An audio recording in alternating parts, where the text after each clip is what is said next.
The politicology of the FNM and PLP is to keep Bahamians mentally colonized. Every country in the Caribbean have leadership problems. You know why? It's simple. I figured it out. It's very simple.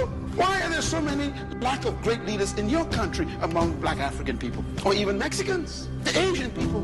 Why is there such lack of leadership in these formerly oppressed countries? Here's why. Because the oppressor did not do what Jesus said. He made sure you never knew what he knew. Now, these are very interesting people, you know. They're interesting. Here's what they do. They say, okay, we ain't going to teach you nothing that we know. So all we're going to teach you is how to grow cane and cotton. Pick cotton, that's all you have to do. Go get water. That's it. You don't need to know anything else, they say. And so for 294 years, you become an expert cotton picker, an excellent cane cutter. But the problem is, he doesn't teach you how to make the cane into sugar. He doesn't teach you how to turn the cotton into cloth. He keeps that to himself. After a while, you become unruly because you multiply. And so you tell him, there's more of us than you. We're going to kill you if you don't let us go. So he does something very simple. Every single situation is the same. He said, okay, I don't want to fight you. I want to fight you. Tell you what, you could have the cotton field and you could have the cane because I don't want to fight you. I'm gone. And he leaves. So here you are. You call yourself free now because you got a cotton field and a cane. The problem is, he trained you to wear clothes and to drink tea with sugar. You didn't hear what I just said? That's too deep. He conditioned you to wear his clothes and to drink tea with sugar. And he leaves you with a sugarcane field and a lot of cotton. Sharp guy. They're smart. After a few years, you begin to realize, I can't wear cotton and I can't put cane in tea. So he comes back and he says, what's your problem? He said, look, I can't turn cotton into cloth. He said, okay, tell you what I'm going to do. I'm going to buy the cotton from you at my price because you can't use it. So you can't set the price because you can't use it. I'll tell you how much I'm going to buy it from you for. I'll buy the cane, you cut it at my price. So they take it away, and they turn it into cloth and sugar. Then they come back to you, and they sell you the sugar at their price and the cloth at their price.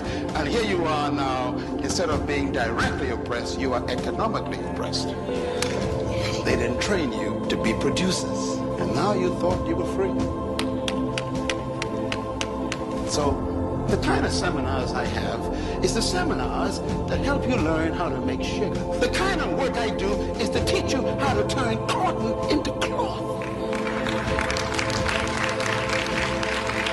So that you become free to get your farms back and know how to convert cotton into cloth. And instead of just being consumers, you become producers.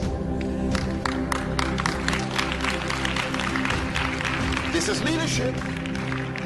So what they do is they don't teach you how to lead. They don't teach you how to operate anything. And then when they leave you, they say, take charge. So here's the African guy in Ghana. You know, the British is gone, and they never teach him how to be a leader like them. And he got power, he got all this country, he got this, but he got no training.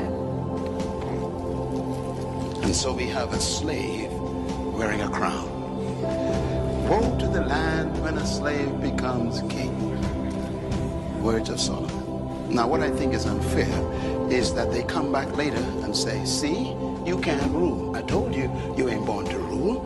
Look how you messed up your country. Corruption, abuse, you know, and what they don't know is that they are the blame. They never trained me. You don't understand what I'm talking about. How can you set me up to fail and then tell me I failed? Oh, come on, clap, you get what I'm talking about. If we gotta get this right, you don't prepare me for failure and then say, I failed. I blame you for my failure because you never trained me to be a leader. It is enough for the teacher to make the student just like him. I guess you could say, my conclusion is, and I say this to all the governments I work with, the failure of third world countries is evidence of the failure of the colonial powers. They must take the blame. And that's why I am traveling every week to a third world country, sitting with parliaments and congresses and heads of state, and I lock them up for 3 days. Why? I gotta correct what those leaders never did. I have to somehow solve 200 years of history in 2 days. That's a lot of hard work, but we have to. Your problem is you don't believe you could turn cotton into cloth. And I've come to tell you, you can.